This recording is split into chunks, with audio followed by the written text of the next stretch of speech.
The Ottawa Jail Hostel may well be one of the most terrifying places to stay in the world, but what dark history caused this building to be as haunted as many believe it is? The hostel, which now plays host to travellers from around the globe, was once upon a time a place of misery, punishment and executions, a vast contrast to the fun place it boasts of being today. Originally called Carleton County Jail, it opened its doors in 1862, serving as the local jail for over a century. Now, as you can imagine, many criminal elements ended up here. But due to poverty and other difficulties of the time, the jail could also be home to women and children too. People who were poor would find themselves living here, often being entire families. And for those who got themselves into debt with no way of paying the money back, the jail would very often become their permanent residence. Like many jails, frustration was known to build up for prisoners, often resulting in fights and other acts of aggression. But at this jail, the abuse was more common at the hands of the guards, who would use starvation as a form of punishment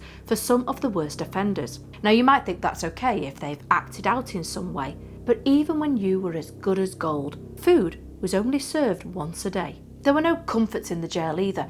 You would be confined to a tiny cell, only being allowed to walk the confines of the halls of your block. There was no heating, lighting, toilets or ventilation, and during the cold months, temperatures could get as low as -40. This really impacted the prisoners, as there was no glass to protect them from the harsh climate, just a hole in the wall. As you can imagine, this led to many becoming sick and dying from their symptoms. I'm sure that many inmates were eager to keep out of trouble, but if you were seen as being a problem in any way, you could find yourself in solitary confinement or the hole.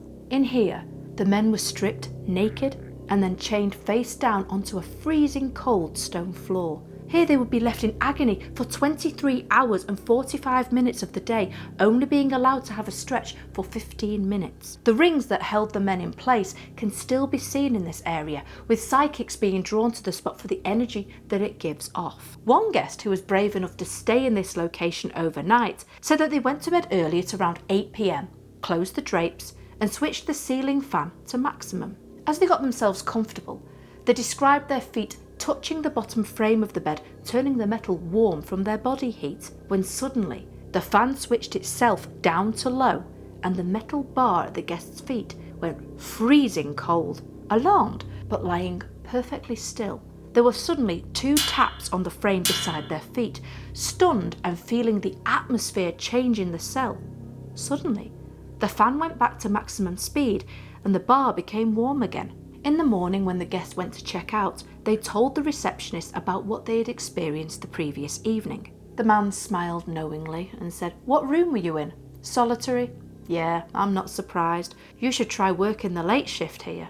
Also in the basement, this area would be used as a quarantine for immigrants to Canada who were believed to be diseased. Visitors have mentioned that there is a foreboding energy in this location, probably brought about by entire families succumbing to illnesses. Ottawa Jail Hostel was also used for hangings.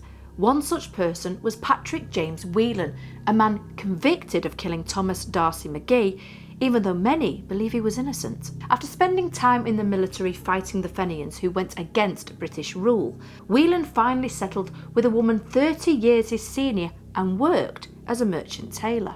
In April 1868, Thomas D'Arcy McGee was standing by the front door of his boarding house, fumbling with his keys, when the landlady Mary Ann Trotter opened the door for him. Suddenly, out of the darkness, the bullet from a .32 caliber pistol hit the man in his neck with such force that his dentures flew from his mouth. He died on the pavement of Sparks Street. When he had been alive, McGee had been an advisory to British politics, but after a defeat it seemed the man had changed his mind, which was something that didn't go down well with Whelan, who wanted there to be Irish rule. This mindset made Whelan the #1 suspect. After trying to find enough evidence against Whelan, suddenly police found a .32 caliber pistol in his pocket. Was it planted? No one can say for sure, but whatever the case, he was found guilty and sentenced to death by hanging. As he exited the courthouse, Whelan said to the jury, "I am held to be a murderer, and I wish to declare to you and to my God that I am innocent, that I never committed this deed." His pleas fell on deaf ears, and on February 11, 1869, in front of 5,000 witnesses, Patrick Whelan was hanged. Can you imagine being innocent of a crime and not one single person wanting to hear what you have to say, as to them, finding the culprit of a murdered politician may have seemed more important? His final wish before dying was that his body be transported to Montreal where he had family, but instead they buried him on the prison grounds. Many believe that this final blow was what caused his spirit to be at unrest, forever haunting the jail until his final wishes are carried out and his dignity given back. Some visitors who were carrying out an investigation along death row decided to play with a Ouija board. From the very beginning, the spirit of Whelan was very active, answering questions like, what was it like living here? But then as the investigators dug deeper into his life, things started to take a turn as the atmosphere around them changed. Everyone felt the air in the room getting heavy, making some people feel dizzy and faint. As soon as this change in atmosphere happened, the guests scrambled to get out of the cell quickly. I can imagine that Whelan must feel a lot of anger over the injustice he went through. To be wrongfully accused and then hanged is terrible, but to not even carry out his final wishes is just wrong. It's understandable that the energy in this area is said to be much more powerful than other locations around the jail. Not only are there strange noises, banging cell doors and other bizarre happenings at all hours of the day and night, but full-bodied apparitions have been seen of Whelan himself as he walks along the hallways and lingers around his cell.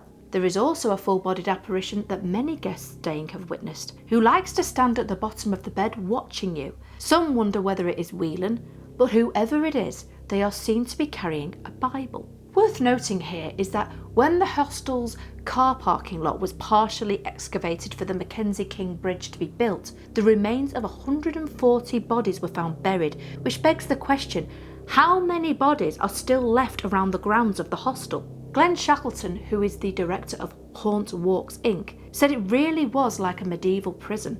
A lot of people died there and they were buried in the yard. Yes, they were, and apparently many still are. There is also a mystery attached to Ottawa Jail Hostel, which leaves many guests creeped out. A strange note was found stuffed inside a secret staircase, with words so eerie people wonder who or what left it. It read, "I am a non-veridical vampire who will vanquish you all. One by one I will ornate your odorous flesh with famished fangs. But who? Are there 94 or 95 steps to the ninth block? A book on the top shelf will lead you on the right path." In a circle at the bottom of the page was the code S3A. When the prison finally shut in 1972, it was purchased by Hosteling International in 1973 and converted into the quirky place you see today. Guests can sleep in former cells, though thankfully there are now windows and warm, welcoming living conditions. While there, you can explore the property, walking around the gallows, secret tunnels, death row and stairwells. And for those who don't want a paranormal encounter, you can opt to stay in the guards section, which is notably quieter. What do you think of this haunted location? I actually think it would be a lot of fun. Some of the cells still have original bars up, and I think if you are travelling, it should be about experiencing something new, something unique. Most of us have stayed in hotels and bed and breakfasts, but this hostel I feel would give you an experience unlike any other. Let me know your thoughts in the comments below. As always, until next time, dissectors, stay safe out there.